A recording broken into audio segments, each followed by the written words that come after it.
What's going on, family?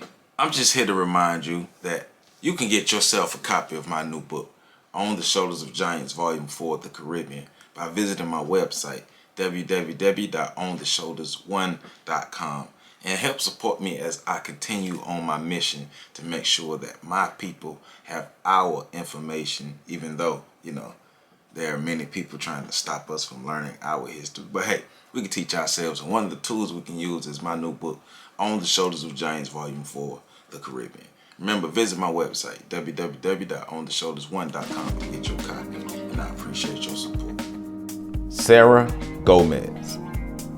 On November 8th, 1942, Sara Gomez was born in the Guanabacoa neighborhood of Havana, Cuba. I do not have any information about her parents, but I do know Sara was raised by her paternal grandmother and 4 aunts.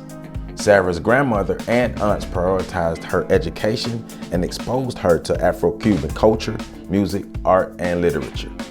She learned to play the piano and was introduced to ethnography after learning about her Afro-Cuban culture.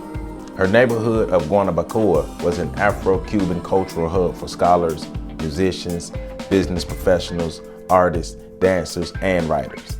A few of her family members were professional musicians who performed with the Havana Philharmonic Orchestra. As a young woman, Sara would attend dances held at a location called the Progressive Club.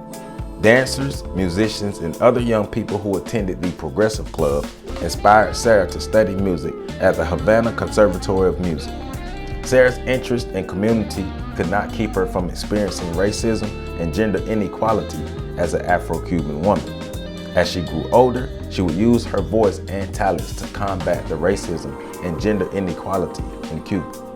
These experiences would lead her to accept a position directing films for the Instituto Cubano del Arte e Industria Cinematográficos, or the ICAIC. Becoming a film director catapulted Sara Gomez into the Cuban history books. She became the first woman to direct films in Cuban history. An Afro-Cuban woman became a filmmaking pioneer.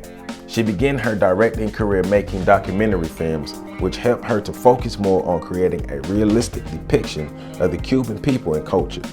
When Sara began working at the ICAIC, it was a new organization, and she was only one of 2 Afro-Cuban filmmakers in the organization. Until her death, Sara Gomez was the only woman to direct films for the ICAIC. She used her films to highlight the plight the Afro-Cuban people face daily. The messages in her films exposed the racism of Cuba, which was the root cause of all the disparities the Afro-Cuban people faced. She not only highlighted the issues, but she included ideas to solve their problems. Her films held a mirror to the government while holding a magnifying glass to the Cuban people's eyes so they could see the root of their issues. Sara was a celebrated filmmaker. She directed 13 short films and 1 feature-length film. She was also the assistant director for 3 films. Her feature-length film, One Way or Another, received critical acclaim because it explored racism and gender equality in Cuba, issues that Sara experienced as a young woman. She married a man named Hector Vitia. The couple produced a daughter. Years later, Sara married a man named Germano Hernandez, and they produced 2 children. Sara Gomez died on June 2nd, 1974. She is remembered as a Cuban filmmaking pioneer who was brave and creative enough to put a lens on the Cuban issues that led to the existence of the revolution. To Cuba's first woman film director, Sara Gomez, we proudly stand on your shoulders. For more information, please visit my website at www.ontheshoulders1.com. There you can get information about purchasing my new book, On the Shoulders of Giants, Volume 4, The Caribbean. You can support me on Patreon at patreon.com/OTSOG. And please hit that super like button under this video to show more support. I love you all. Please catch this next video.